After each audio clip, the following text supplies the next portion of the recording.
Hi, Janelle Schaefer here with Sheep Hill Herbs. Welcome to my channel. Welcome to another video. It's very early.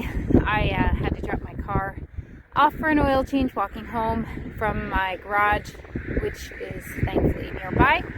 Anyway, as I'm walking, I wanted to share some of the plants that I am walking by. There is an awesome array. I'm going to focus on one in particular, and that's purple dead nettle.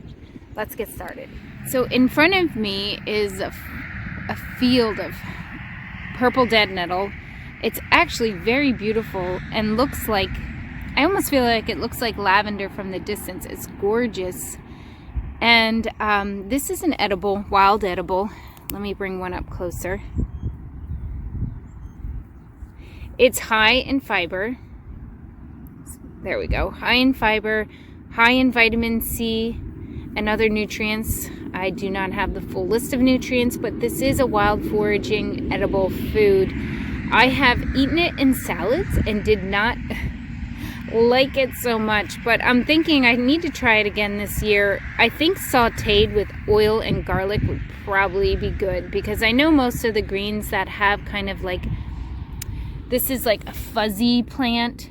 So when they're a little bit fuzzy or like sharp, like nettles, you know, you want to wilt them a little bit. So I think that's what I have to do. If anyone has a great recipe for purple dead nettle, share it down below. That would be great.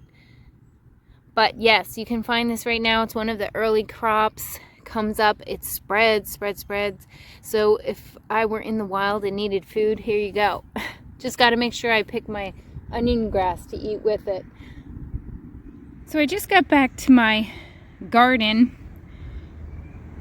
which is not weeded yet, but there are delicious weeds in here. I did not want to pick the purple dead nettles where I was. It was a field, but it was close to the road and there was runoff.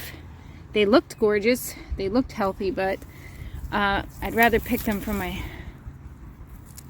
garden. So I'm going to take these inside. I'm going to get a good handful and try frying them up with the oil and garlic.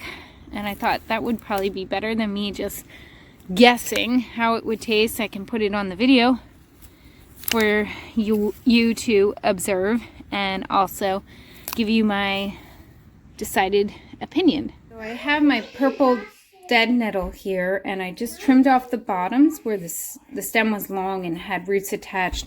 So I kind of have a nice sized pile, and I'm going to saute them with oil and garlic on the stove. And they look lovely.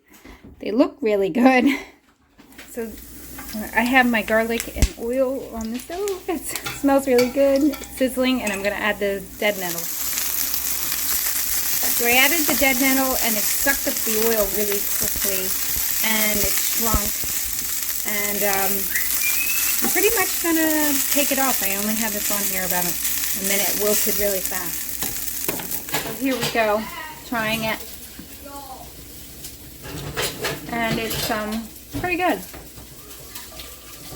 It's a little bit like kale.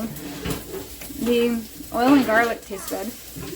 The stems are really nice. The flowering part at the top is a little bit fuzzy, but tastes good. So my conclusion about purple dead nettle, I've tried them fresh in salad. I found it too fuzzy. I just sauteed them and left the tops whole. It tastes good, but the fuzziness still kind of bothers me. So I would say the next time I'm going to chop it up, maybe put it in soup. I think that might be the best recipe. So it's just a matter of finding how I like it the best. And if you've made your own purple dead nettle and like it, leave and share that. Not soup. Soup broth. Share that down below. Thanks.